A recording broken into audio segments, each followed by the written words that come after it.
Hello there, it's Fabienne Fredrickson from clientattraction.com and the Client Attraction Business School.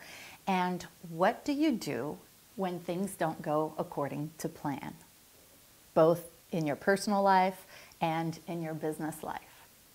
Maybe you decided to launch a new product or an arm of your company, or perhaps it was a hire. You decided for the first time to hire a full-time employee. Or perhaps it was a talk that you gave and you thought you would get a lot more clients. Or perhaps it's a relationship in your personal life that you thought would be a great one and it just didn't pan out.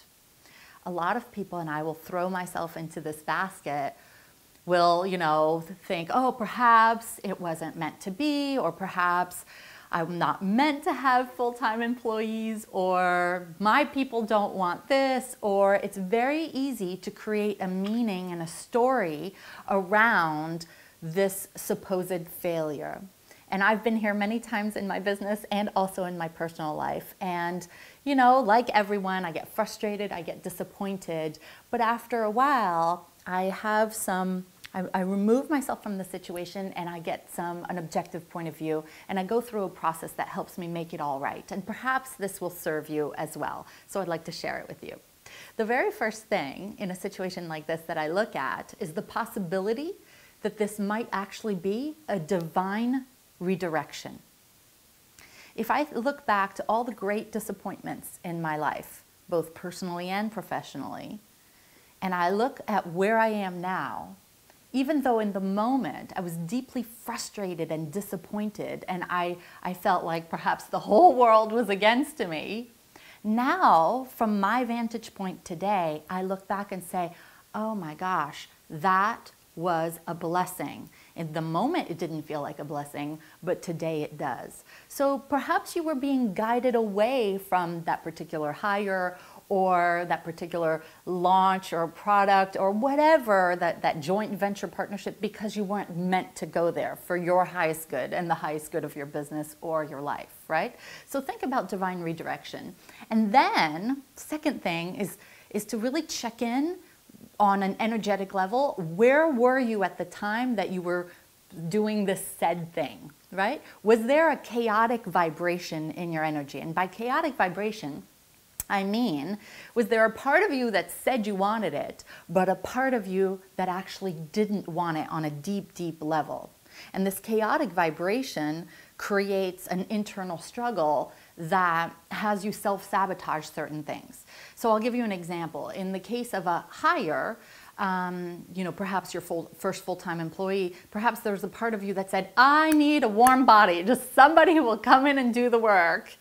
And part of you that said, I should be more intentional, and I don't think that person is actually right for the job, but you hired that person anyway. That creates a chaotic vibration, and perhaps you were you didn't set yourself up for getting the results that you wanted. Really check in energetically on where you were and if you really wanted the thing that happened. Okay, so that's the second thing.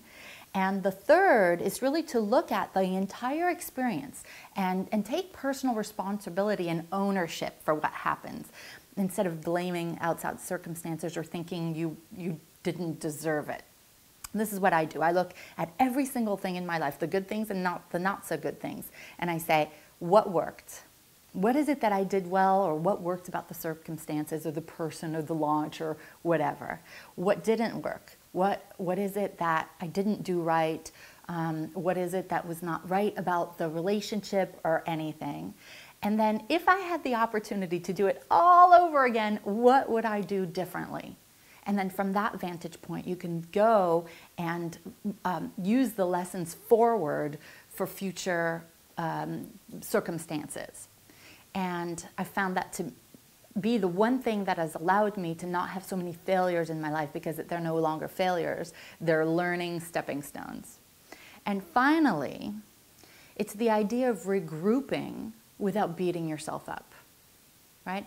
If you understand what course correction is, and we teach this to our students of the business school, course correction is, for example, a pilot has a destination in mind. There's never a time at which the plane is fully going 100% in a straight line. There's so many variations and factors that take it off course that the pilot's job is to stay on course and veer back and regroup. And there's no need to beat yourself up, right? Listen to the words from this song by Aaliyah called Dust Yourself Off and Try Again. The idea is take the lessons, dust yourself off and try again and see where that goes. I hope this allows you to course correct without beating yourself up.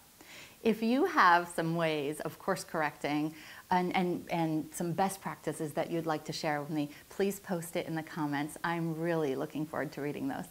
I'll see you soon. Lots of love to you. Bye-bye.